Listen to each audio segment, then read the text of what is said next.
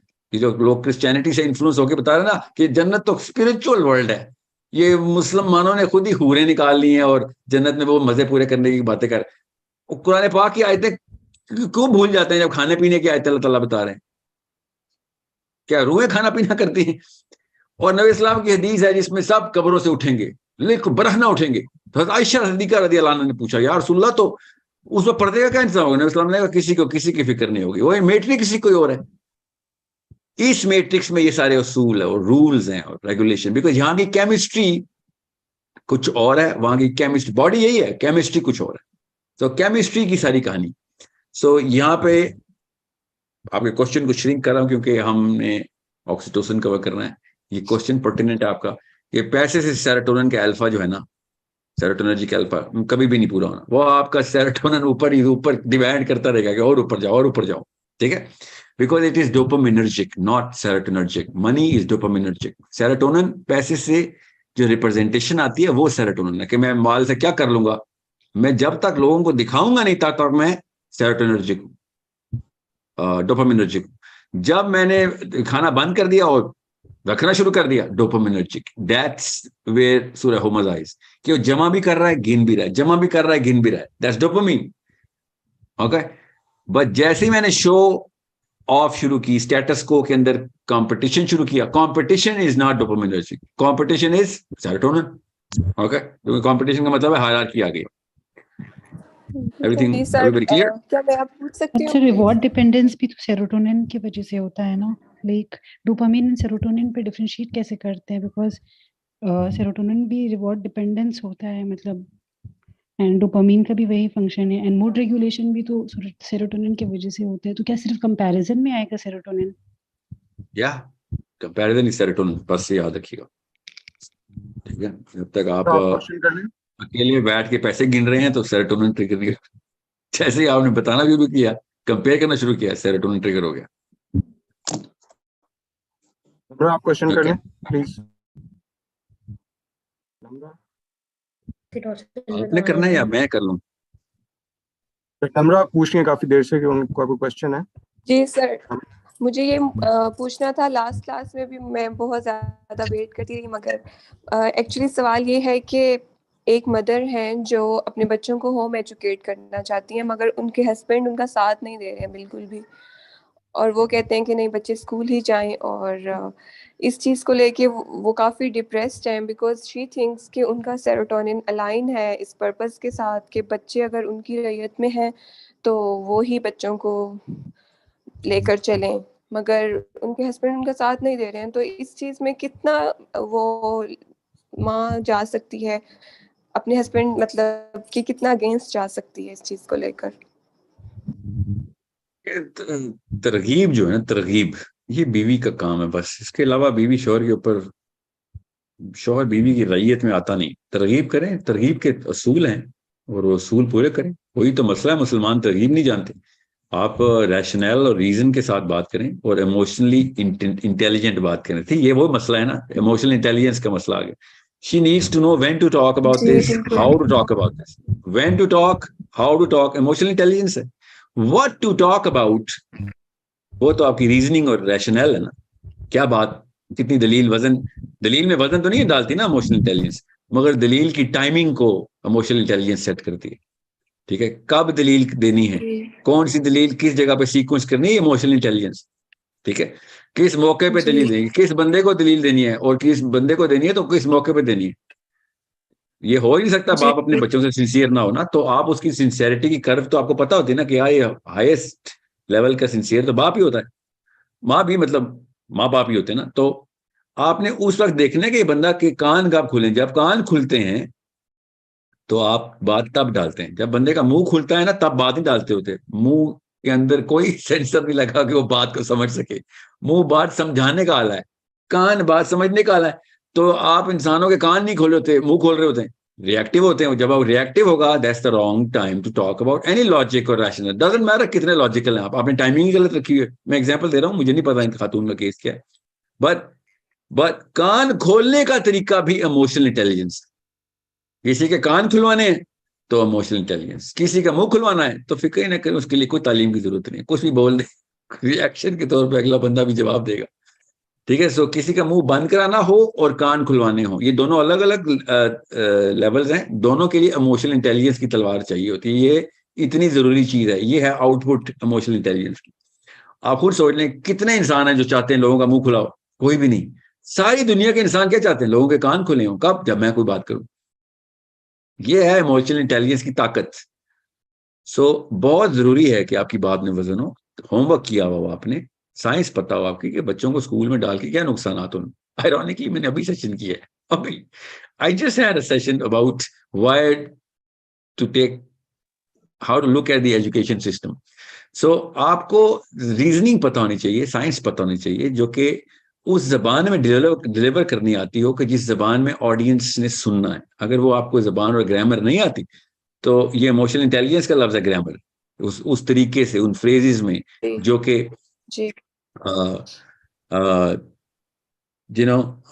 मैं आपको ना, मेरे ज़हन में इतने सारे केस स्टडीज आ रही है ना जहाँ पे असातिज़ा ने करके दिखाया है कि ये देखो, ये आप एक इंसान की प्रोफाइल क्यों लेते, गौर से समझें। एक इंसान की प्रोफाइल लिए बगैर तो हम उसके रिश्ता नहीं करते ना उसके साथ, ना बिजनेस में जाते हैं, ना दोस्ती करते हैं, ना शादी करते हैं, प्रोफाइल लेते हैं ना उसकी।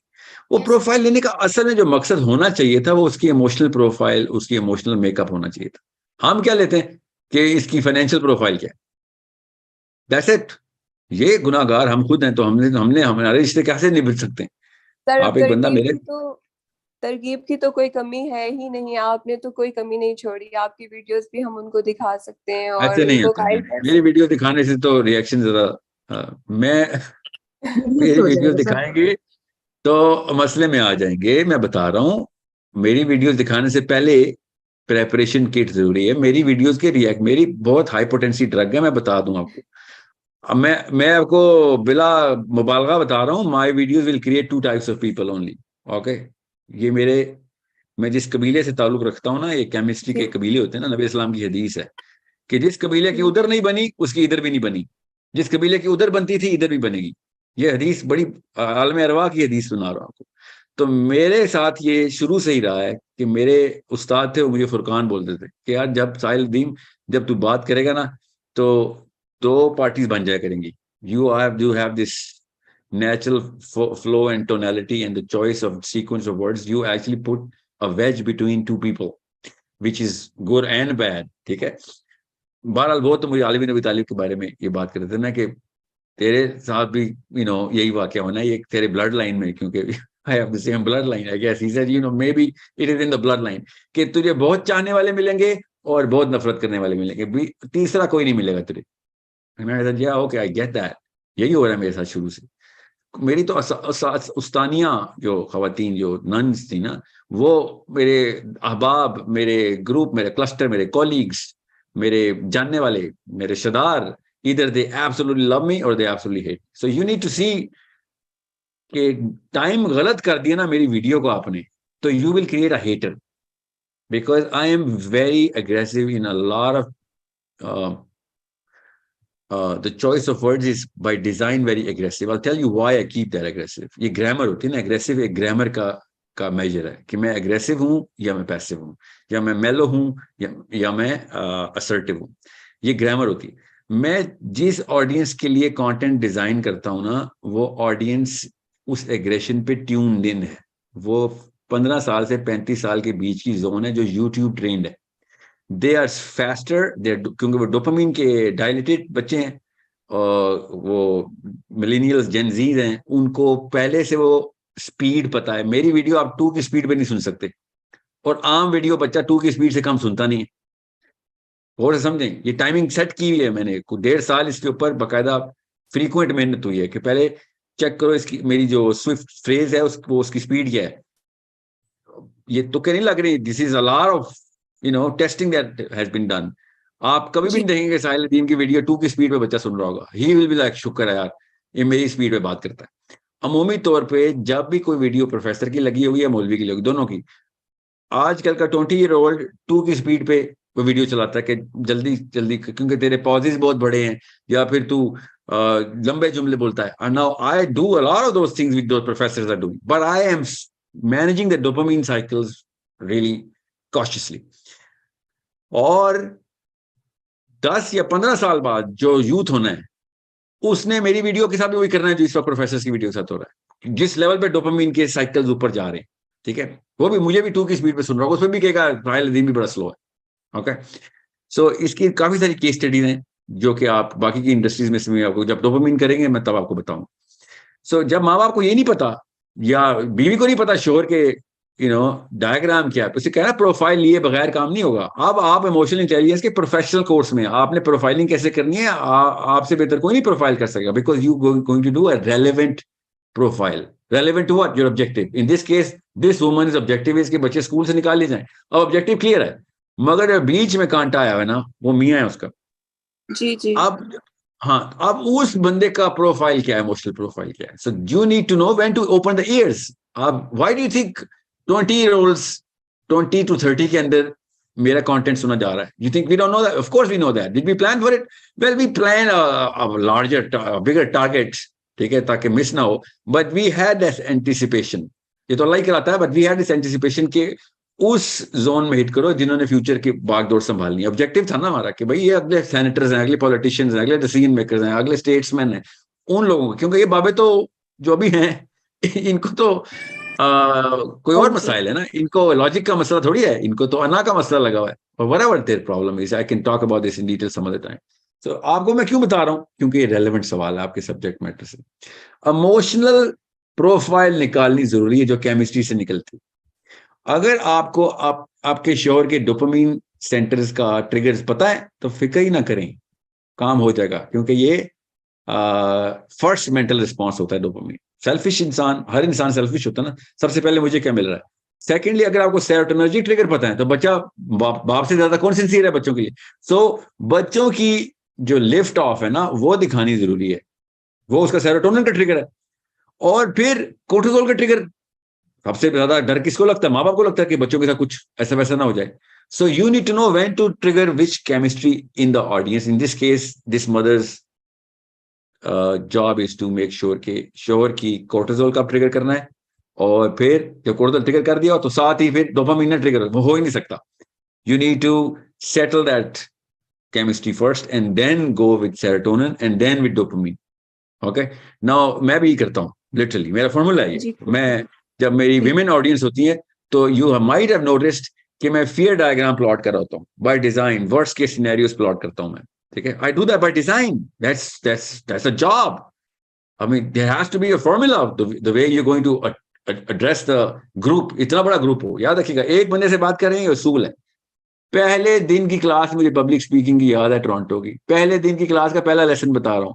If you talking to one guy, you talking to that one guy, चाहे वो आदमी है या औरत है, उसी से बात कर रहे हो, वही है प्रोफाइल जो चाहिए। If you talking to 10 people, then you talking to 10 children.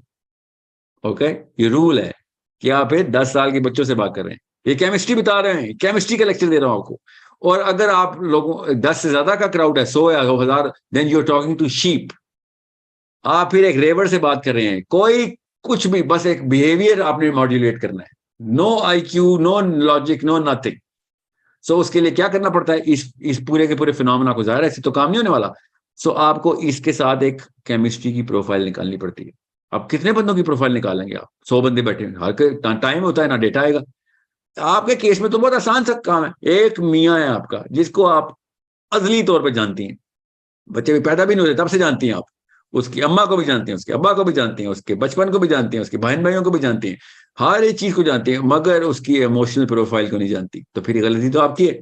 इसको कहते हैं तरगीब के उसूल। तरगीब कैसे देते हैं, किसी को नसीहत करने की टाइमिंग क्या है, नसीहत करने के अल्फाज के चुनाव क्या है, उसकी ग्रामर क्या है, ठीक है। सो ये grammar part of emotional intelligence है। You need to read really clear when you are about to hit, he has to be in his in the zone where you want, that chemical zone जिसमें आप चाह रहे हैं कि वो हो। okay, it is very very necessary। okay, so आप मेरी वीडियो दिखाएंगी, साइड इफेक्ट ज्यादा आएंगे, पहले बता दूं आपको। सर मैं क्वेश्चन कर लूं? नहीं, अभी आप क्वेश्चन साथ साथ लेता हूं। Let's just talk about the prime chemical first. Okay, मैं आपको एक्टिविटी बता दूं जो आपकी एक्टिविटी है। वो एक्टिविटी 5 मिनट में बताऊंगा। टीम लीडर्स लाइन पे है ना सारे? Yes sir. Okay, perfect. सब टीम लीडर्स लाइन पे हैं? प्लीज अपने ग्रुप का नंबर बता दें बस। जी सर। सब ग्रुप नंबर 4, फहद इकबाल। 4 2 2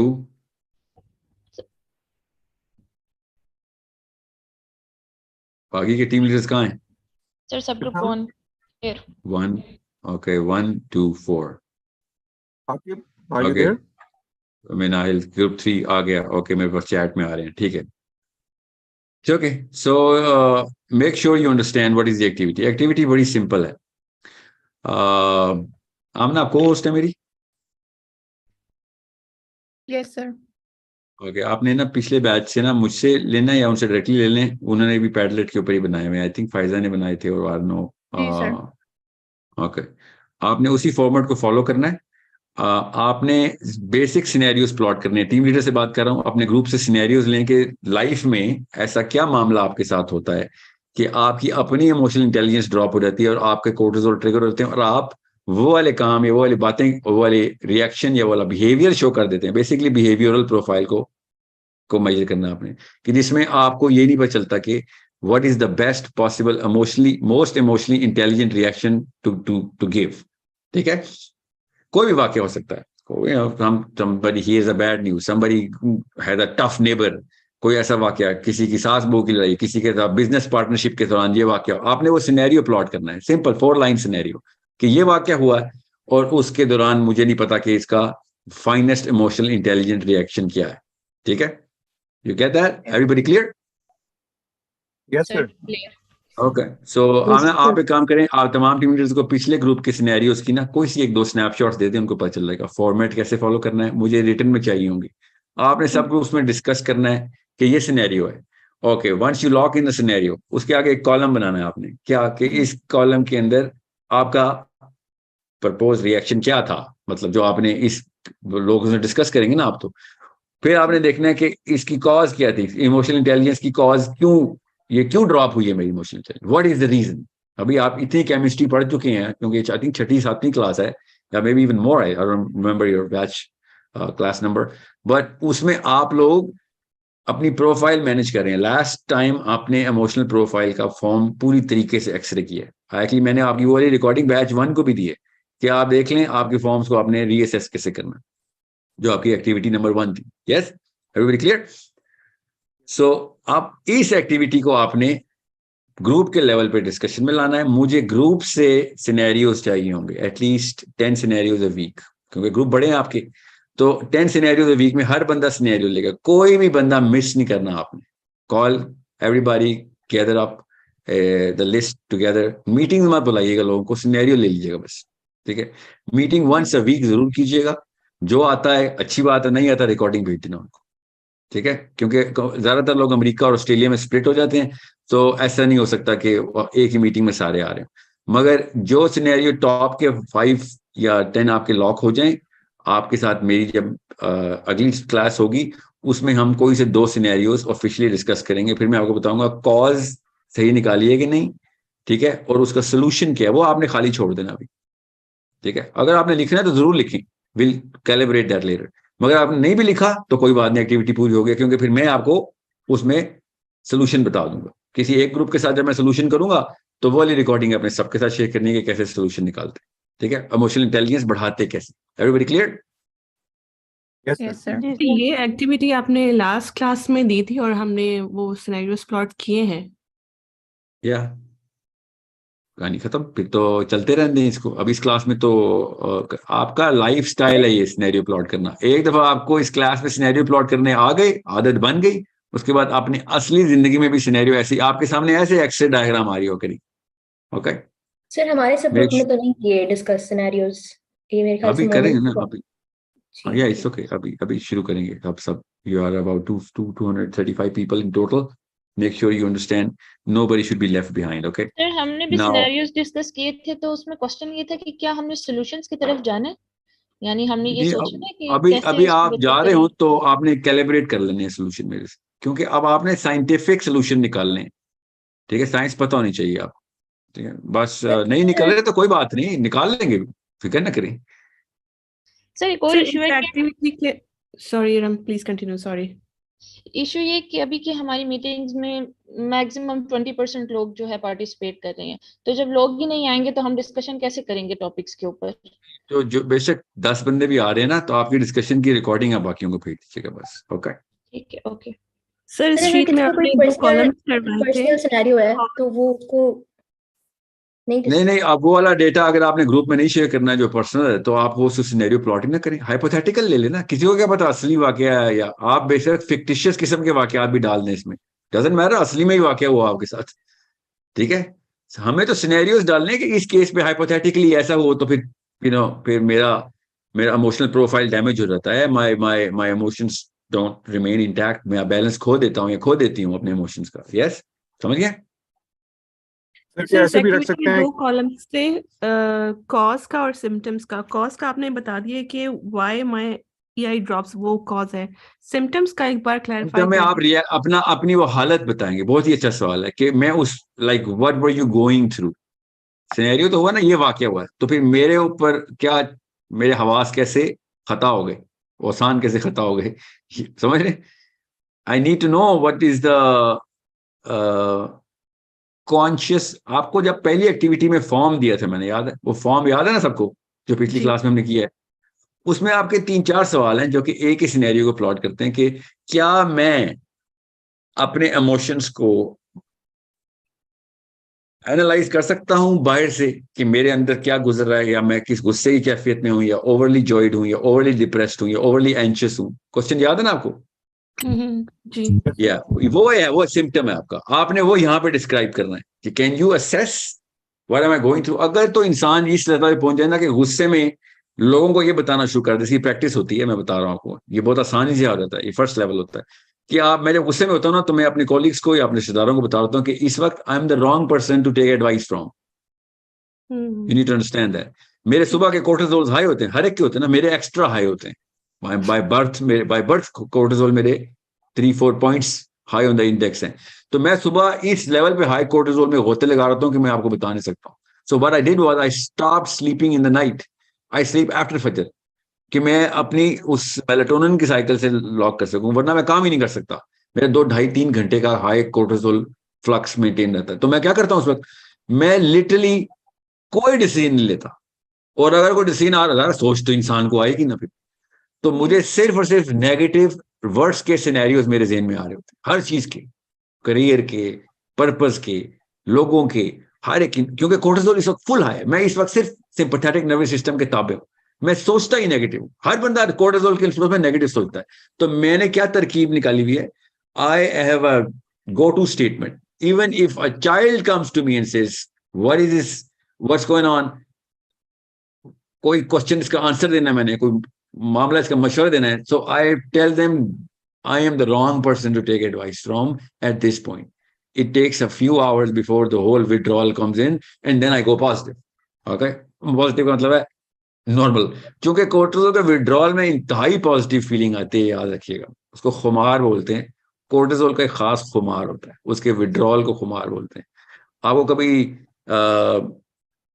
चोट लगी हो ना, कोई फिजिकल चोट लगी हो आपको, कहीं पे आप गिरे हो या कोई माइनर एक्सीडेंट हो गया हो, तो आपको जो जख्म का ब्रूज होता है ना, याद रखिएगा, ब्रूज को, ब्लड को क्लॉट करने के लिए कोर्टिसोल इस्तेमाल होता है। कोर्टिसोल जब रिलीज होता है ना, वरना जख्म भरे ही ना, ठीक है, कोर्टिसोल जख्म भरता है, कोर्टिजोन बोलते हैं, वो खास स्टेरॉइड है जो कि बॉडी खुद जनरेट करती।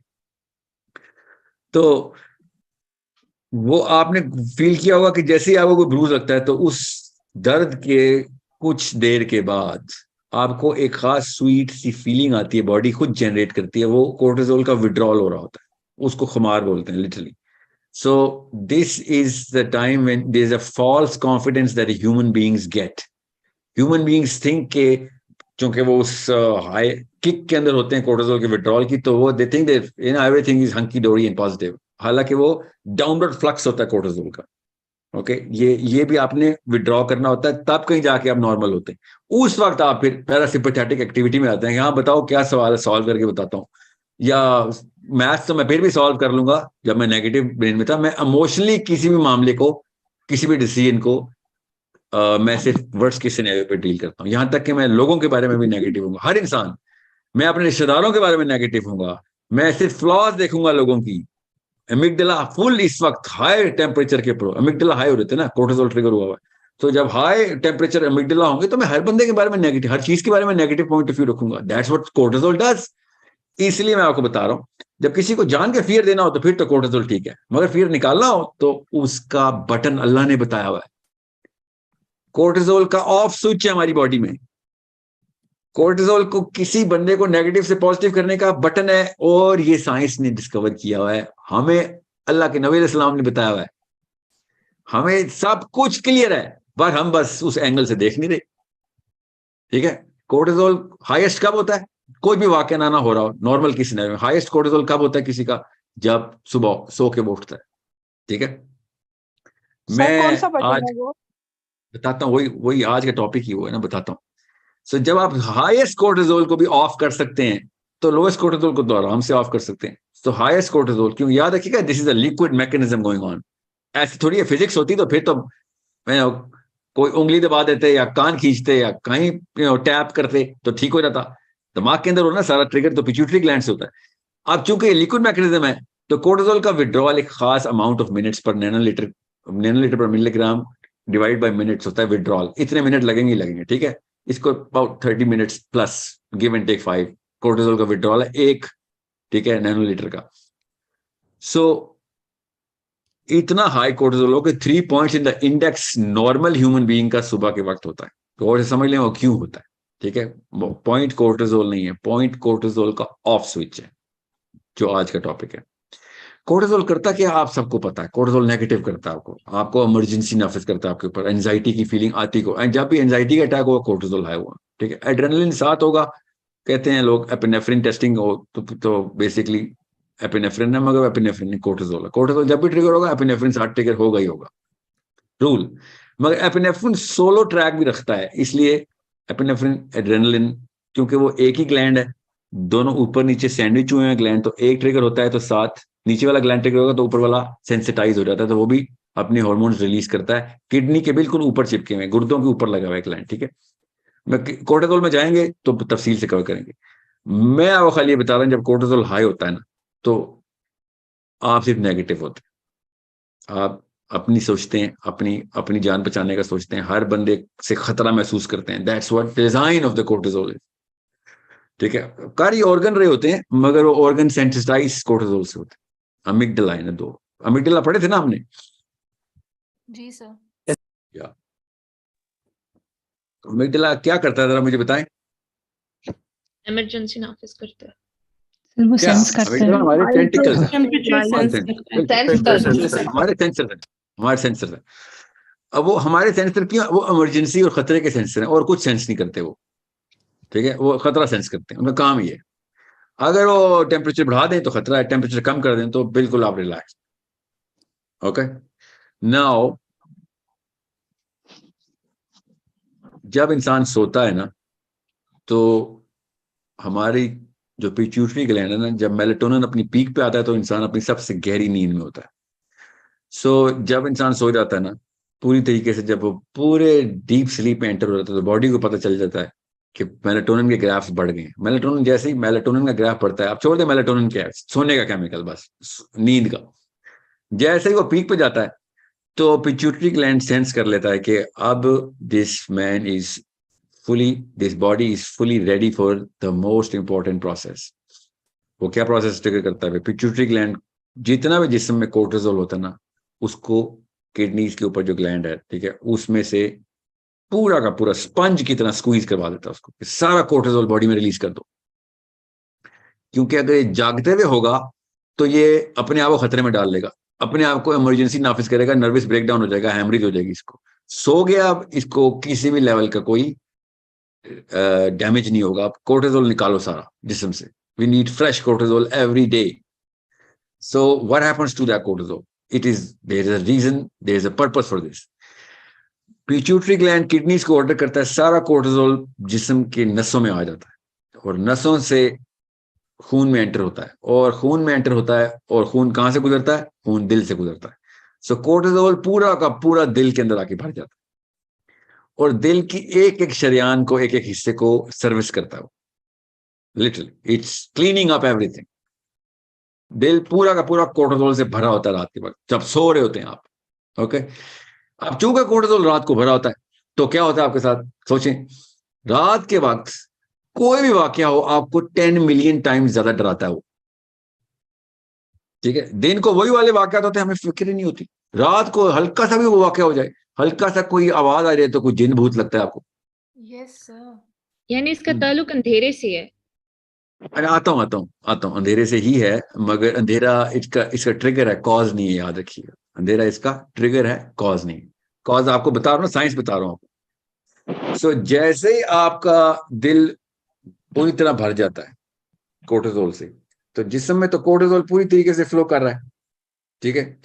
तो आप सिर्फ नेगेटिव सोचते हैं, सिर्फ इन्फ्लेट करते हैं वर्स्ट के सिनेरियो को, ठीक है। वर्स्ट के सिनेरियो की पीक आ चुकी क्योंकि कोर्टिसोल भरा हुआ दिल में। सो कोई भी वाकया दिन को और रात के वक्त आपको सोच आ गई ना, अगर सोच भी आ गई तो आप उस वक्त तो आप उसकी वर्स्ट केस मैनिफेस्टेशन खुद करते हैं। सीने में दर्द हो रहा है, हार्ट अटैक है, ठीक है। गुर्दे में दर्द हो रहा है, कैंसर है, हर चीज, ठीक है, क्योंकि कोर्टिसोल फुल हुआ हुआ है इस पर। कोई वाकया, कोई बार दरवाजा किसी ने नॉक किया, बेशक अम्मी आई हुई है, नहीं कोई डाकू आ गए मेरे पास, ठीक है, something is wrong, worst case scenario. इसलिए रात के वक्त हर इंसान को जिन भूत का ज्यादा असर होता है, हालांकि कोई जिन भूत नहीं होते उस वक्त। दिन के वक्त भी जिन, क्या जिन नहीं सोते? दिन के वक्त भी तो जिन आते होंगे। दिन के वक्त हमें जिन्नों का कोई मसला ही नहीं होता, रात के वक्त हर चीज जिन लग रही होती, चाहे बेड पे कॉकरोच आ गया हो, हमें लगता है वो चुड़ैल आ गई। We go through the worst of the worst case. दिन को वही चेस्ट पेन होता है तो बंदा चेस्ट को वैसे ही हाथ लगाता है, कहता है बस गैस है। रात को वही चेस्ट पेन होता है, हार्ट अटैक है। Literally this is what the brain does, this is what the cortisol effect is. वो क्यों है? क्योंकि दिल साफ होना है। दिल साफ होने के लिए दिल में कोर्टिसोल होना जरूरी है, ठीक है। एक एक नस, एक एक शरियान साफ होती है। अब इसको जाते जाते टाइम लगता है, इतना कोर्टिसोल विड्रॉ तो होना है। सो जैसे ही आप इस दौरान सो रहे हो तो नॉर्मल विड्रॉल जो है ना, नॉर्मल विड्रॉल होते होते जितना टाइम लगता है, उस दौरान तक आपने, सुबह का टाइम उठते हैं जब आप, तो आपका कोर्टिसोल भी जिस्म में होता है, क्योंकि पूरा का पूरा कोर्टिसोल जीरो पे गया है, फिर दोबारा से फिल हो रहा है। अब वो टैंक फिल हो रहे हैं, कोर्टिसोल अपना इफेक्ट अभी जारी रखे हुए, इसलिए सुबह उठते ही आप क्रैंकी होते हैं, ग्रम्पी होते हैं, नेगेटिव होते हैं, and so on so fourth, ठीक है। नोबडी वेक्स अप और जैसे उसको उठाओ और वो कहे सुभान अल्लाह और आके जब फिर डाल ले आपको, क्या बात है आपने एहसान किया। Everybody wakes up with a expression के क्यों उठाया मुझे, समझ रहे? तो रात में फिर जो नाइट प्रेयर है जो सूरह मुज़म्मिल में है कि आप जागे 2/3 1/3, does it have to do something with cortisol then? Does it regulate? बताता हूँ, पूरा कुरान पूरा बता रहा है केमिस्ट्री को, बताता हूँ। नबी अस्सलाम ने, अब तहज्जुद फर्ज तो नहीं है ना, तहज्जुद फर्ज नहीं है, इसलिए मैं पहले फराइज की लिस्ट पूरी कर लूं आपके सामने कि फराइज पूरे करते वक्त बॉडी को कैसे अल्लाह ताला मेंटेन करवा रहे हैं। फर्ज किसी वजह से कराई नहीं चीजें हमें, अब तहज्जुद फर्ज नहीं है, फजर तो फर्ज है ना। तो फजर के वक्त का जो एग्जैक्ट टाइम स्पैन है वो याद रखिएगा। 2 साइकिल्स है ना कोर्टिसोल की, आयरॉनिकली वो मेलाटोनिन ट्रिगर्स हैं। सुबह उठते वक्त आप वैसे ही कब उठते हैं, जब इस्लाम में फर्ज किया है कि सूरज निकलने से पहले उठना है। सूरज निकलता है पूरे 1 घंटा 45 मिनट, 1 घंटा 25 मिनट और 1 घंटा 45 मिनट के स्पैन के अंदर, ये साइकिल है ना सन की भी। 1 hour 20 1 hour 40 के बीच में स्पैन रहता है, ठीक है। गर्मियों में थोड़ा होता है, सर्दियों में ज्यादा हो जाता है। सो पो फटने से पहले, जो अभी रमजान में शहरी का आखिरी वक्त होगा, उससे लेके सूरज निकलने तक ये मेलाटोनिन की साइकिल का डाउन साइकिल है उसकी। और मगरिब के बाद जब सूरज ड्रॉप हो रहा था, एग्जैक्ट वही स्पैन है 120 to 140 मिनट्स का स्पैन, और यही एग्जैक्ट मेलाटोनिन के ट्रिगर्स हैं। सूरज निकलेगा, मेलाटोनिन ड्रॉप होगा, सूरज गुरूब होगा, मेलाटोनिन ऑन हो जाएगा, सिंपल। अल्लाह ताला नहीं कहा रात को मैंने तुझे सोने के लिए रात बनाई, तू आराम कर, ठीक है। आराम करेगा तो तेरा दिल साफ होगा, दिल साफ होगा, सुबह उठ, उस वक्त उठ जब मेलाटोनिन अपनी डाउन साइकिल पे। अब अगर उस टाइम अगर आप उठ गए, जिस टाइम सुबह 9 बजे, जो पाकिस्तानी जवान आजकल उठ रहा है 10 बजे सुबह उठ गए, नाश्ता नहीं, उस वक्त तक तो उसने वो डेवस्टेशन कर दी हुई अपनी, बिकॉज अब he is only pumped with cortisol right now. उसका जो सपोर्टिंग केमिकल था वो तो कब का खत्म हो चुका हुआ है, क्योंकि मेलाटोनिन सन के साथ लाइंड है, ओके। मेलाटोनिन आपकी नींद के साथ नहीं है लाइंड, मेलाटोनिन के साइकिल्स आपकी सन के साथ अलाइंड है। दुनिया में अल्लाह ताला ने मशीन भेजी थी, दुनिया के लिए सेटल करके भेजी थी। इतनी जबरदस्त नक्शे जिस्म बताता है ना कि किस प्लेनेट में क्या चल रहा है, इस प्लेनेट में हमारे साथ क्या चल रहा है, हमारा अपना जिस्म बता रहा है। इतना जबरदस्त बैरोमीटर है हमारे अंदर।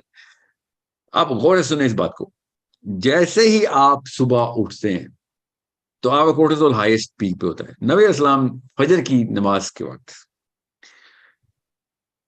जैसे ही नमाज खत्म होती थी, प्रॉफेट सल्लल्लाहु अलैहि वसल्लम used to turn back and ask questions, same questions, कि सदका किसने किया और बीमार की इयादत किसने की। ये स्टैंडर्ड क्वेश्चंस हैं जो कि हर फजर की नमाज पे प्रॉफेट सल्लल्लाहु अलैहि वसल्लम पूछ रहे हैं। गौर से समझें, ये इस्लाम में तुक्के नहीं है। नबी इस्लाम को पता था कि क्या मशीन है। प्रॉफेट सल्लल्लाहु अलैहि वसल्लम पूरी की पूरी बैलेंसिंग स्ट्रेटजी बता रहे हैं। केमिस्ट्री के इक्वेशन हमें अब पता चली हैं। अब मैं आपको बताता हूं आज का टॉपिक क्या है। ये कोर्टिसोल को ऑफ करने का जो स्विच है वो क्या है। और उस स्विच का नाम है